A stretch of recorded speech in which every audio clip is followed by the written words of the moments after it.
న్యాయం చేయాలి న్యాయం చేయాలి న్యాయం చేయాలి న్యాయం చేయాలి we want justice we want justice we want justice mega DSC ఇది మెగా డిఎస్సి కాదు మెగా డిఎస్సి మెగా డిఎస్సి కాదు మెగా డిఎస్సి కాదు మెగా డిఎస్సి కాదు మెగా డిఎస్సి కాదు మెగా డిఎస్సి కాదు మెగా డిఎస్సి కాదు మెగా డిఎస్సి కాదు మెగా డిఎస్సి కాదు మెగా డిఎస్సి కాదు మెగా డిఎస్సి కాదు మెగా డిఎస్సి కాదు మెగా డిఎస్సి మెగా డిఎస్సి కాదు mega DSC justice justice justice justice justice we want చేయాలి న్యాయం చేయాలి న్యాయం చేయాలి న్యాయం చేయాలి న్యాయం చేయాలి న్యాయం చేయాలి న్యాయం చేయాలి న్యాయం చేయాలి we want justice we want justice justice we want justice we want justice we want TDP down down down down down down down down down down down తప్పించాలి Nara Lokesh వెంటనే బర్తరఫ్ చేయాలి down down TDP down down TDP down down TDP down down justice we want justice we want justice we want justice we వెంటనే రాజీనామా చేయాలి నిరుద్యోగులకు వెంటనే నిరుద్యోగులకు వెంటనే నిరుద్యోగులకు వెంటనే డౌన్ టీడీపీ న్యాయం చేయాలి నిరుద్యోగులకు ఏం చేయాలి నిరుద్యోగులకు వెంటనే న్యాయం చేయాలి వెంటనే రాజీనామా చేయాలి నారా లోకేష్ వెంటనే రాజీనామా చేయాలి సీఎం మెగా డిఎస్సి కాదు న్యాయం చేయాలి నిరుద్యోగులకు వెంటనే న్యాయం చేయాలి justice we want justice we want justice కూటమి ప్రభుత్వం అధికారంలోకి వచ్చి సుమారుగా 2 సంవత్సరాలుగా వస్తుంది. ఈ 2 సంవత్సరాల కాలంలో విద్యార్థులను కానీ యువతను కానీ నట్టేట ముంచేసినటువంటి ప్రభుత్వం ఏదన్నా ఉందంటే అదొక కూటమి ప్రభుత్వం అని చెప్పుకోవాలా. రాష్ట్రంలో ఉన్నటువంటి విద్యార్థులకు కావచ్చు యువతకు కావచ్చు ఎక్కడే కానీ న్యాయం జరగట్లేదు. కానీ మందుబాబులకు మాత్రము పుష్కలంగా ప్రతి ఒక్క హాస్టల్స్ దగ్గర, గుళ్ళ దగ్గర, స్కూల్స్ దగ్గర, కాలేజెస్ దగ్గర కూడా విచ్చలవిడిగా బ్రాండీ షాపులు కావచ్చు, బెల్ట్ షాపులు కావచ్చు పెట్టి విద్యార్థుల జీవితాలను నాశనం చేసినటువంటి ఒక కూటమి ప్రభుత్వము విద్యార్థులకు మాత్రం ఎటువంటి న్యాయం చేయలేదు. మందుబాబులకు మాత్రం చాలా బాగా న్యాయం చేసింది.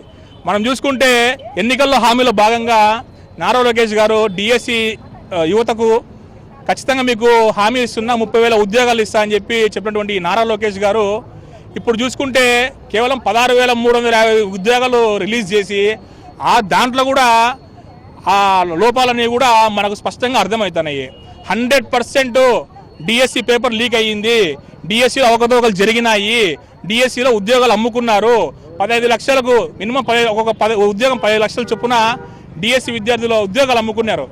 వాళ్లకు తగిన న్యాయం చేయాలని చెప్పి కూటమి ప్రభుత్వంని వైఎస్ఆర్ కాంగ్రెస్ పార్టీ డిమాండ్ చేస్తూ, అదేవిధంగా నారా లోకేష్ గారు పార్టీకి రాజీనామా చేసి మంత్రి పదవికి రాజీనామా చేసి కూడా సిట్టింగ్ జడ్జితో అదేవిధంగా సిబిఐ ఎంక్వైరీ వేయాలని చెప్పి కూడా మేము వైఎస్ఆర్ కాంగ్రెస్ పార్టీ నుంచి మేము డిమాండ్ చేస్తున్నాము. కరెక్ట్గా 10 రోజుల క్రితము నీట్ పేపర్ లీక్ అయ్యి కొన్ని లక్షల మంది విద్యార్థులు నడి రోడ్డు పైన పడిపోయినారు. ఇప్పుడు చూసుకుంటే అదే విద్యార్థులకు రీఫండ్ చేస్తామని చెప్పి సిగ్గు లేకుండా చెప్తున్నారు ఈ కూటమి ప్రభుత్వం నాయకులు. దీన్ని కూడా మేము వైఎస్ఆర్ కాంగ్రెస్ పార్టీ నుంచి తీవ్రంగా ఖండిస్తున్నాము. రాబోయే రోజుల్లో ఇది మారకోకుండా ఇట్లే ఉంటే మాత్రం నిరాహార దీక్షకైనా కూర్చుంటామని చెప్పి ఈ యొక్క మీడియా ముఖంగా ప్రతి ఒక్కరిని హెచ్చరిస్తూ సెలవు తీసుకుంటున్నా. ముఖ్యంగా ఈరోజు ఇక్కడ రావడానికి కారణం డిఎస్సి గురించి. డిఎస్సి అనేది ఒక దగా డిఎస్సిగా మనం చూడొచ్చు. గతంలో టీడీపీ అధికారంలోకి రాకముందు యువగలం పాదయాత్రలో దాదాపుగా మేము వచ్చిన అధికారంలోకి వెంటనే మేము 25,000 ఉద్యోగాలు ఇస్తామని చెప్పి గతంలో చెప్పారు. అది కూడా సంవత్సరం తర్వాత 16,347 పోస్టులు రిలీజ్ చేయడం జరిగింది.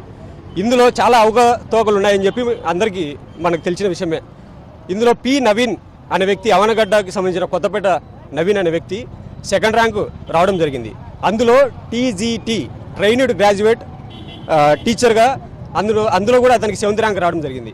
ఇందులో అసలు మెరిట్లోనే ఈ క్యాండిడేట్ పేరు లేనేలేదు. ఇది చూస్తే మన రాయలసీమలో రాయచోటికి సంబంధించిన మరొక నిరుద్యోగుడు ఆయన కూడా సయ్యద్ జమీల్ అనే ఆయన కూడా 7th ర్యాంక్ రావడం జరిగింది. అతనికి ఎక్కడ కూడా మెరిట్ లిస్టులో లేదు. ఎందుకు ఇవి లేవు? ఇవి జిల్లా హెడ్ క్వార్టర్గా తీసుకొని ఎందుకు వీళ్ళు జరిపించలేకపోయారు? నేషనలైజేషన్ పద్ధతి కింద దాదాపుగా నెల రోజుల పాటు ఎందుకు వీళ్ళు చేయాల్సింది వచ్చింది? దీని మీద ఎందుకు ఇంత ఇదిగా వీళ్ళు అమ్ముకోవడానికి తప్పనిచ్చి వేరేది ఏమీ లేదు.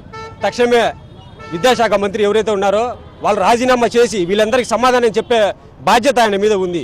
ఈ కూటమి ప్రభుత్వం ప్రజలకు మంచి చేసేదానికి కాదు, వెన్నుపోటు పొడిచేదానికే.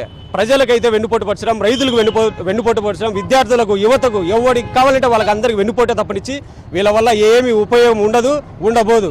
వీళ్ళ టైం ఇంకా 3 సంవత్సరాలు టైం మళ్ళీ వస్తుంది. మళ్ళీ వైఎస్ఆర్ కాంగ్రెస్ పార్టీ అధికారంలోకి వస్తుంది.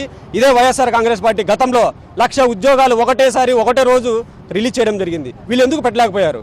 డిస్ట్రిక్ట్ హెడ్ క్వార్టర్స్లో మెరిట్ లిస్టుగా తీసుకొని ఎందుకు చేయలేకపోయారు? దీని మీద సమగ్ర విచారణ జరగాలని మేమందరం డిమాండ్ చేస్తూ ఇట్లు కమలాపురం నియోజకవర్గ విద్యార్థి విభాగం అధ్యక్షుని గుమ్మల సాయి కుమార్ రెడ్డి.